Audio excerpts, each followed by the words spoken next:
You keep checking your phone, waiting for their name to light up the screen, and you hate yourself for it because you know what this is. This isn't love. This isn't even friendship anymore. This is something darker, something that's been slowly draining the life from you, and you can feel it. Every conversation leaves you emptier than before. Every interaction is a negotiation you're losing. Every silence from them echoes louder than any words they could say. And yet, you can't let go. You've tried. God knows you've tried. You've told yourself 1,000 times, this is the last time I reach out. This is the last time I care. This is the last time I let them affect me. But then something happens. A message, a memory, a moment of weakness. And you're right back where you started, emotionally imprisoned by someone who doesn't even know they're holding the keys. Here's what nobody tells you about emotional attachment. It's not always about love. Sometimes it's about investment. You put so much time, so much energy, so much of yourself into this connection that walking away feels like admitting you wasted years of your life, that you were wrong about them, that you were wrong about yourself. And that's the trap that keeps you bound. You see them moving on, living their life, barely acknowledging your existence, while you're here, stuck, replaying conversations, analyzing their words, trying to decode their silence, wondering what you did wrong, what you could have done differently, how you lost someone who was never really yours to begin with. The rational part of your brain knows this is insane. You know that someone who makes you feel this small, this uncertain, this desperate, doesn't deserve this much power over your peace. But knowing and feeling are two different wars. And right now, you're losing both.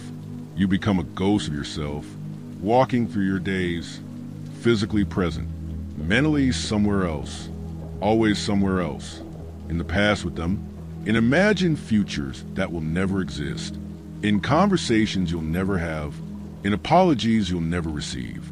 Your friends tell you to just move on. Your family says they're not worth it. And you smile, you nod, you agree, and then you go home. And you check your phone again, hoping, always hoping. Because here's the cruel truth they don't understand. You're not just attached to them. You're attached to who you were with them, to the version of yourself that felt needed, wanted, important, even if it was an illusion, even if it was slowly destroying you. It was something, and now, without them, you feel like nothing. The worst part? They're probably not even thinking about you. Not like this. Not with this intensity, this obsession, this pain.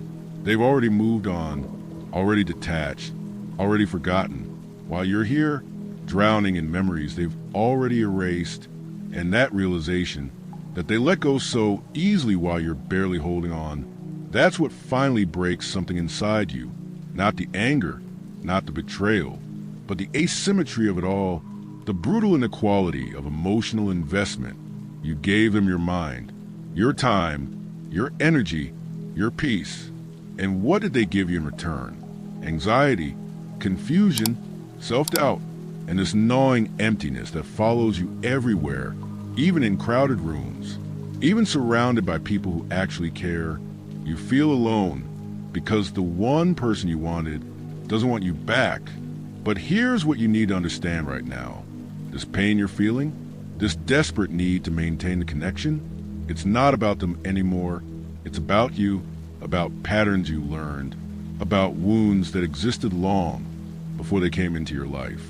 They just found the wound and pressed on it again and again and again, and you let them, because somewhere along the way, you confuse their presence with your worth, their attention with your value, their approval with your identity. That ends today. Let me tell you what they don't teach you about emotional attachment. It's a drug, and you're an addict. Every text from them is a hit. Every smile, every small gesture of attention. It floods your brain with chemicals that feel like connection, like love, like meaning, but it's not. It's dependency disguised as devotion. And like any addict, you'll rationalize anything to keep the supply coming. You'll ignore red flags the size of battleships. You'll accept breadcrumbs and call it a feast.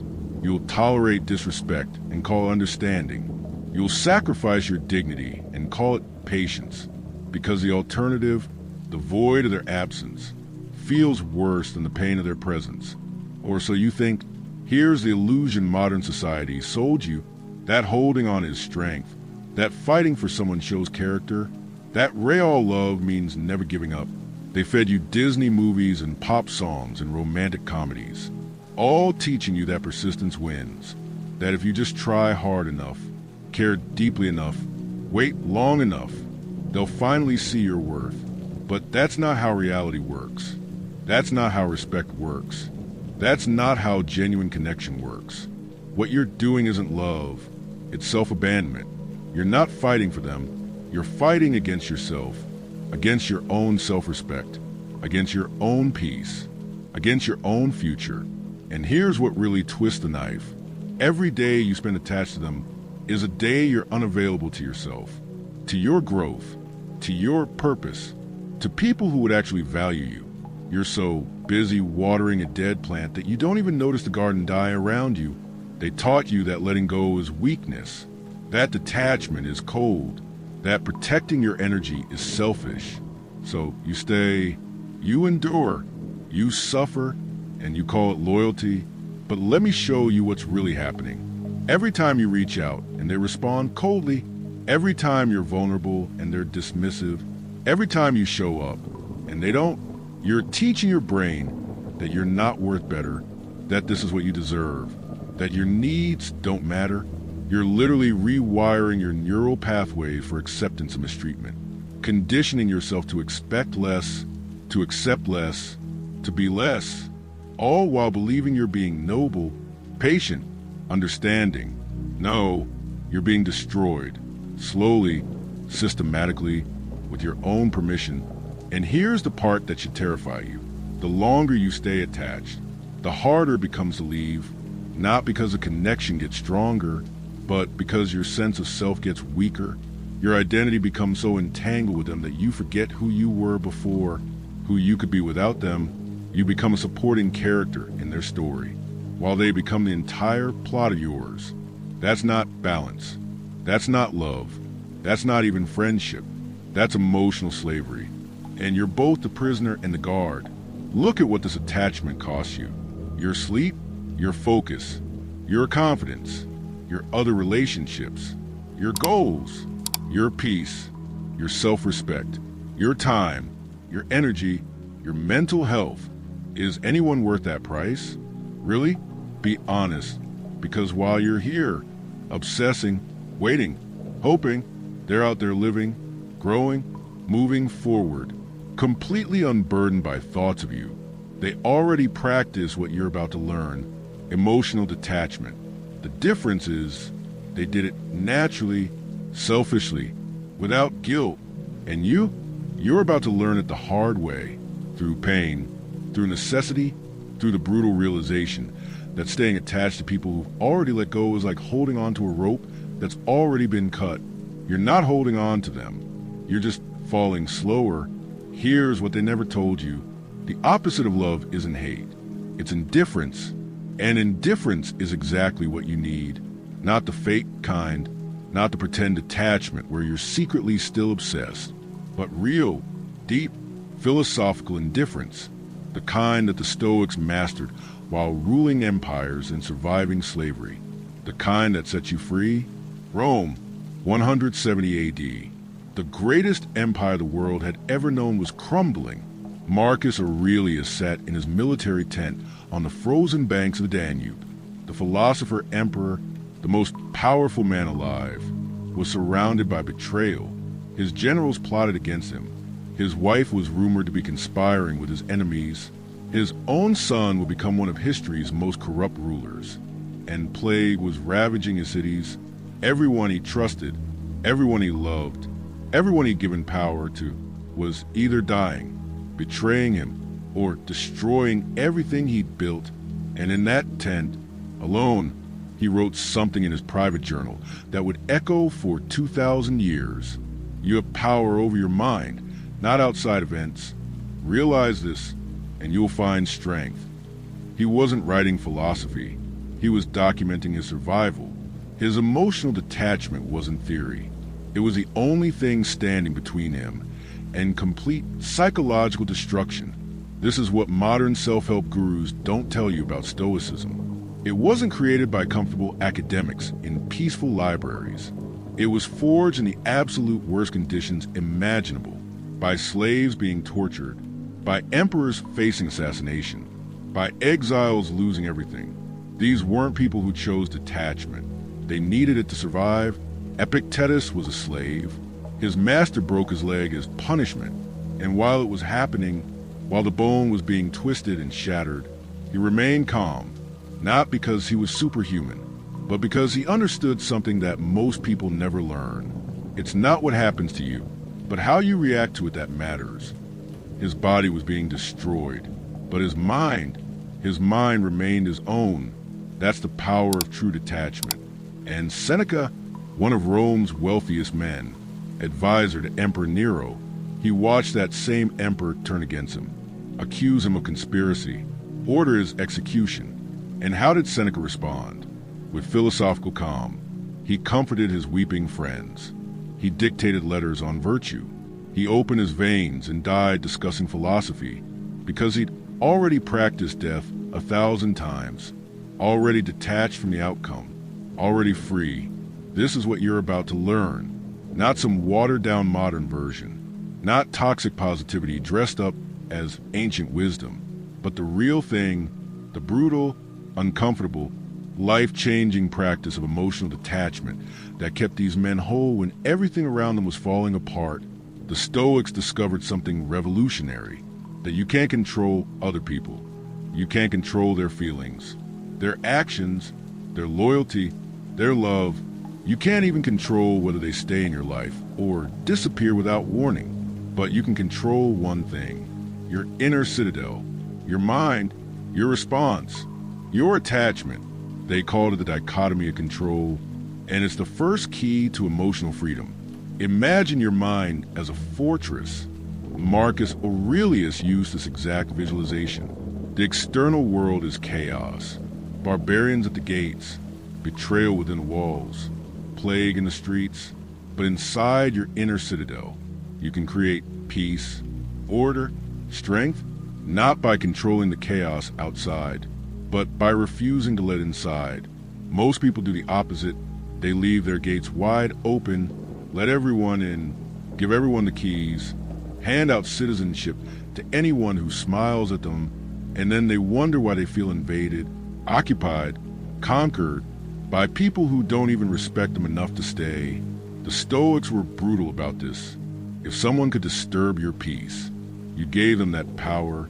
If someone could ruin your day with their silence, you handed them that weapon. If someone could make you feel worthless by leaving, you constructed your worth on their foundation. That's not their fault. That's yours. And here's the liberation in that realization. If you gave them the power, you can take it back. If you built your peace on their presence, you can rebuild it on something unshakable.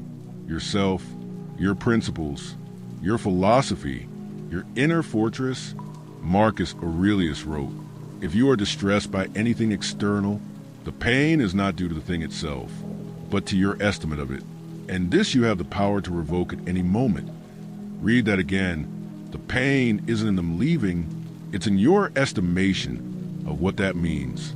You decided their absence equals your worthlessness. You chose to believe their silence speaks to your value. You constructed a reality where their love determines your lovability, but you can deconstruct it just as easily, not by pretending it doesn't hurt, but by seeing it clearly. They are external, temporary, changeable, out of your control. Why would you build your fortress on shifting sand? Why would you give them the power to determine your internal state? The second Stoic key, amor fati, love of fate, not acceptance. Love of everything that happens, especially the painful parts, especially the betrayals, especially the losses. Because here's what the Stoics understood. That person who hurt you, they were always going to hurt you. That betrayal you experienced, it was inevitable the moment you met them. That attachment you formed, It was destined to teach you this exact lesson about detachment. You can fight reality, wish it were different, obsess over what should have been, or you can love it, embrace it, use it, transform it into wisdom, into strength, into freedom. Every person who makes you suffer is a teacher, showing you exactly where you're still vulnerable, where you've placed your peace in external hands, where you need to build stronger walls. Now, let me give you the 7 brutal methods the Stoics use to emotionally detach. These aren't gentle, they're not comfortable, but they work. They've worked for 2,000 years, and they'll work for you if you're brave enough to apply them. Method 1, the externalization ritual. Every morning, Marcus Aurelius would remind himself, the people I deal with today will be meddling, ungrateful, arrogant, dishonest, jealous, and surly. He didn't say this to be negative. He said it to prepare, to externalize, to remember that others' behavior is external to his peace. Here's what you do.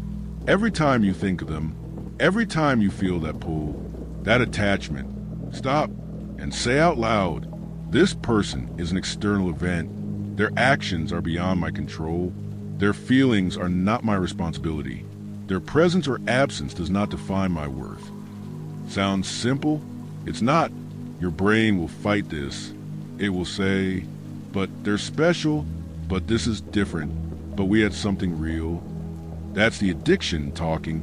Override it. Keep externalizing. Keep separating their behavior from your identity. Within 2 weeks, you'll notice something shifting, the grip loosening.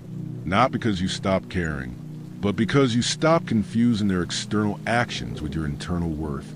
Method 2, the death meditation, memento mori. The Stoics practice something brutal every single day. They imagine death, their own and everyone they loved, not morbidly, but practically, to remember that everything is temporary, including attachment. Here's your practice. Tonight, before sleep, close your eyes and imagine them dead, actually gone, not moved away, or broke up with you, dead, ceased to exist. All those texts you're waiting for, never coming. All those conversations you're replaying, ended forever. All that potential you're holding on to, gone. Feel that the finality, the permanence, the absolute impossibility of continuation. And then open your eyes and realize whether they're dead or just indifferent to you. The result is the same. They're already gone from your life. You're just refusing to accept the death of the connection. This practice does something profound.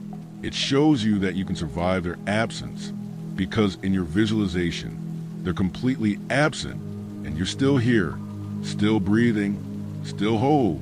The attachment is all in your head. Marcus Aurelius wrote in his journal, you could leave life right now. Let that determine what you do and say and think. He wasn't being dark. He was being free. Free from attachment to outcomes, to people, to anything external. Method 3, the control inventory.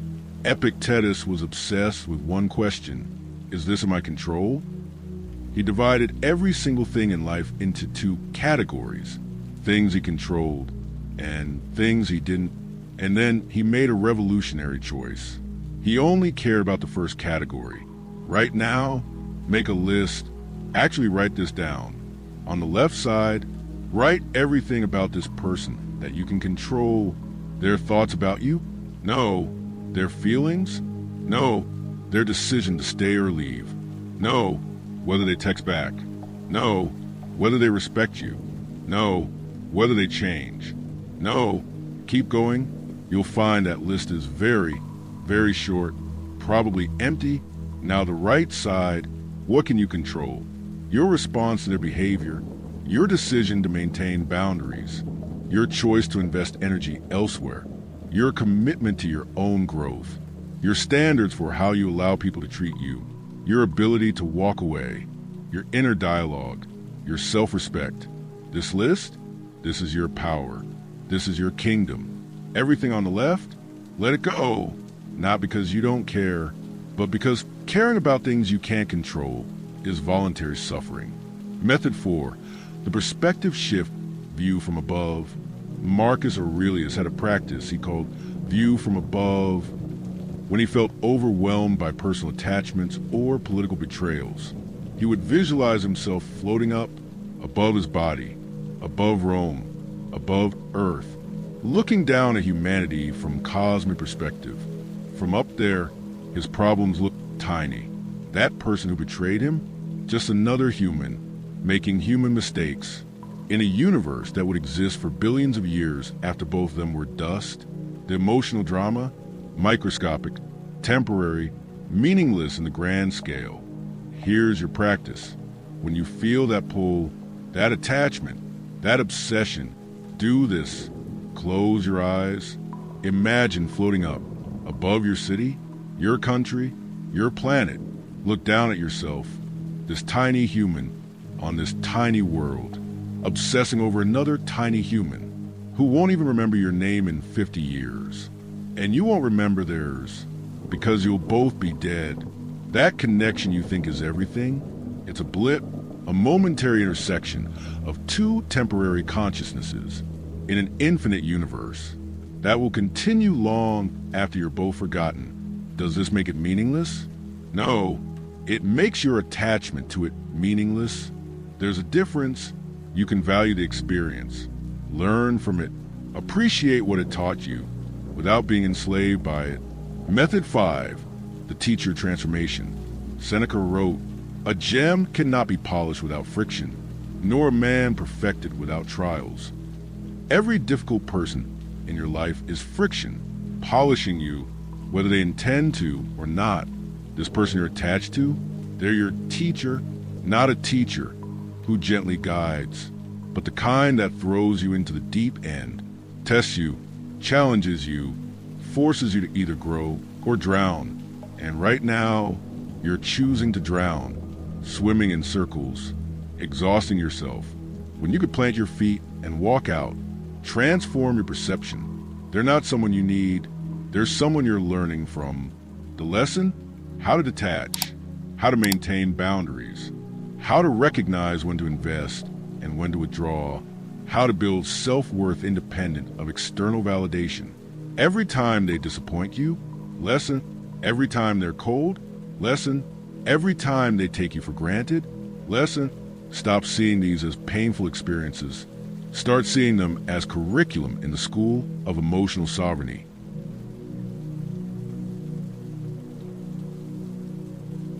Thank them silently. Thank you for showing me where I'm weak, where I need to grow, where I've given away my power. Thank you for being a difficult teacher, so I can become a resilient student. This isn't about them. It's never been about them. It's about who you're becoming to the pain of detachment. Method 6, the energy accounting. The Stoics were practical, almost mathematical, about energy investment. Seneca tracked his time religiously. Marcus Aurelius was obsessed with not wasting his life on things that didn't matter. They understood something modern people forget. Energy is finite, and where you invest it determines everything. Right now, calculate the cost. How many hours have you spent thinking about this person in the last month? Be honest. Add it up. 2 hours a day? 3? 5?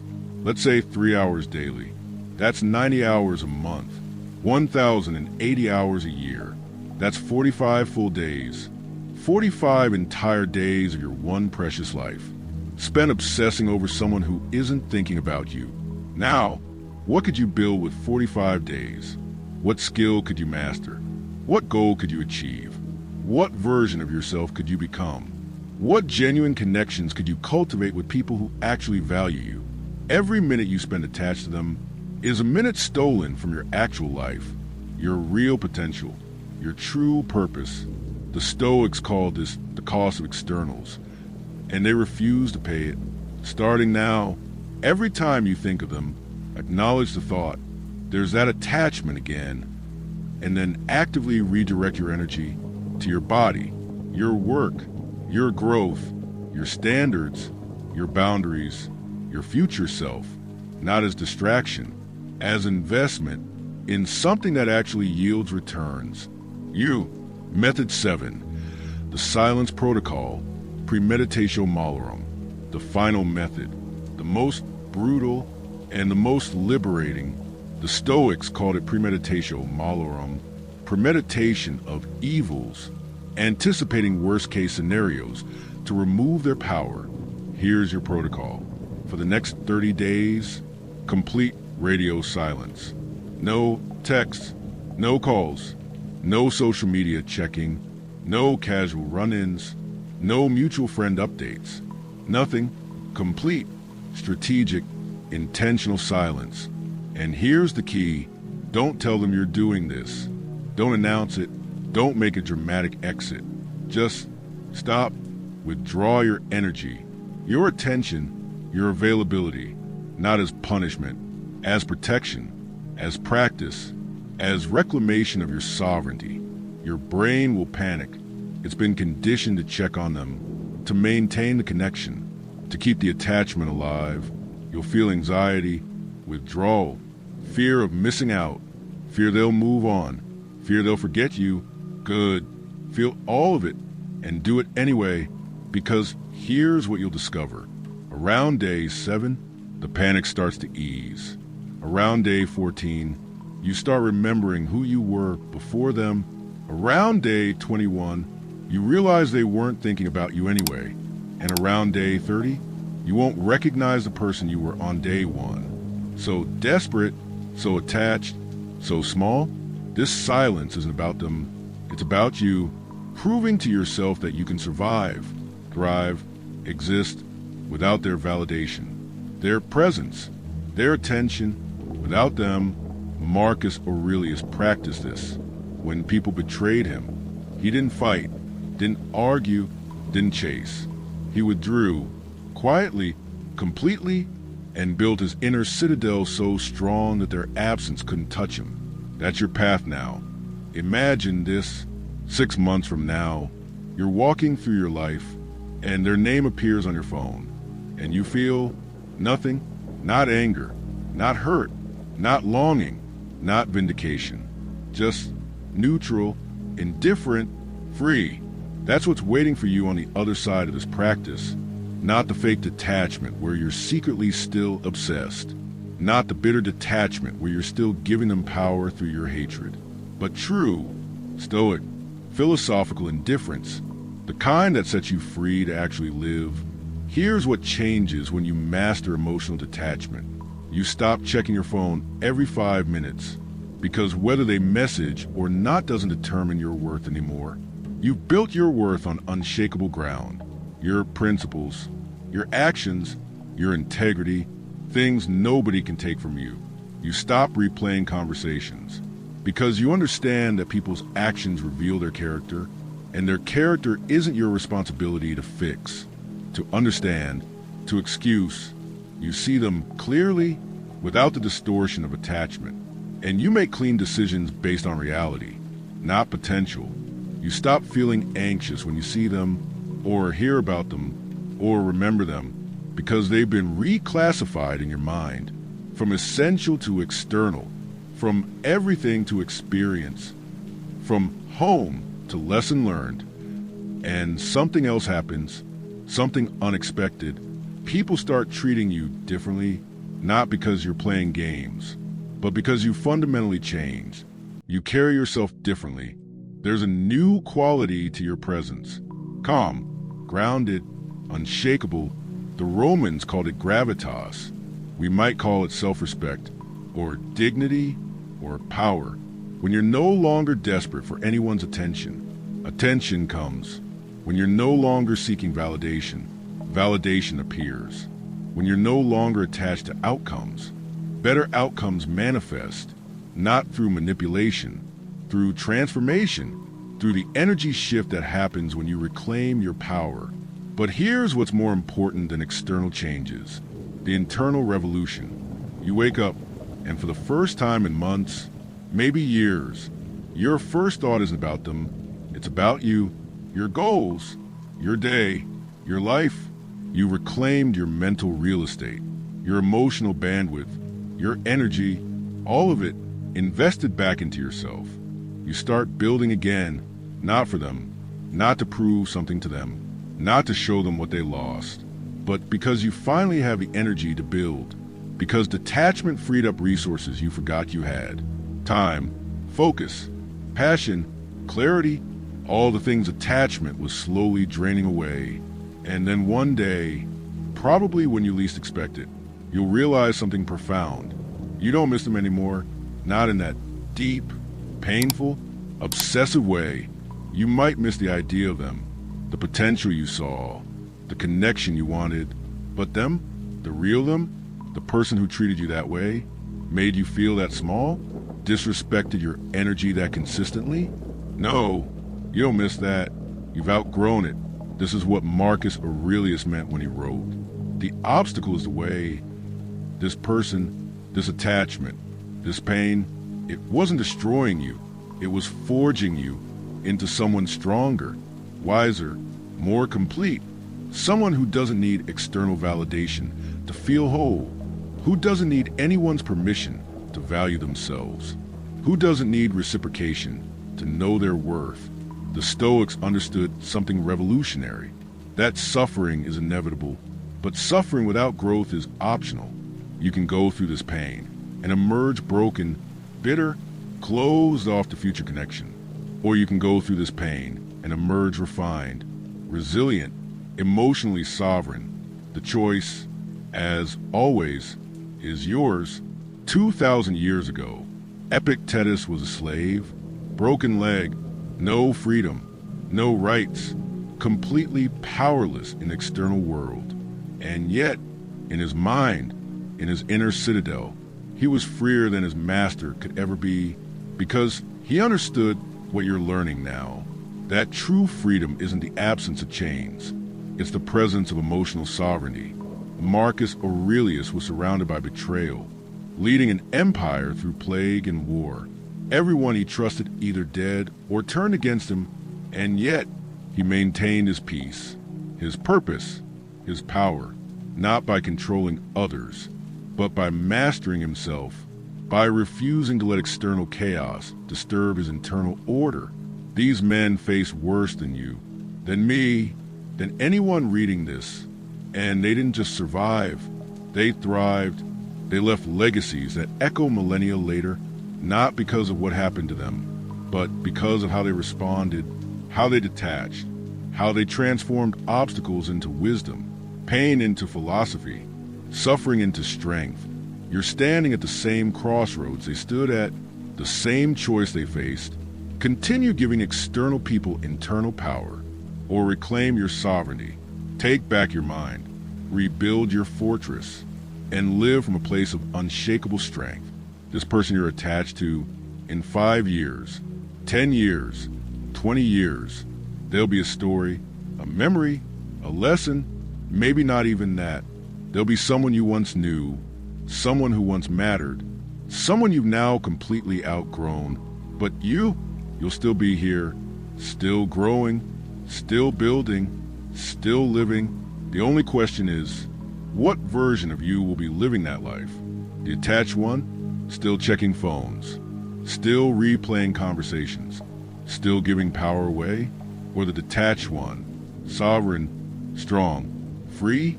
The Stoics knew the answer, and so do you. Your inner citadel waits. It's time to close the gates, lock the doors, and build something unshakable, not by keeping people out, but by refusing to let anyone disturb the peace within. Marcus Aurelius ruled the greatest empire in history, and died knowing the only empire that truly mattered was the one within his own mind, the one nobody could conquer, the one nobody could disturb, the one that was completely, absolutely, eternally his. That empire, that fortress, that freedom is your birthright. You just have to claim it through practice, through discipline, through the brutal, beautiful, liberating art of emotional detachment. Welcome to your sovereignty. Welcome to your power. Welcome to the Stoic path that's been waiting 2,000 years for you to finally walk it.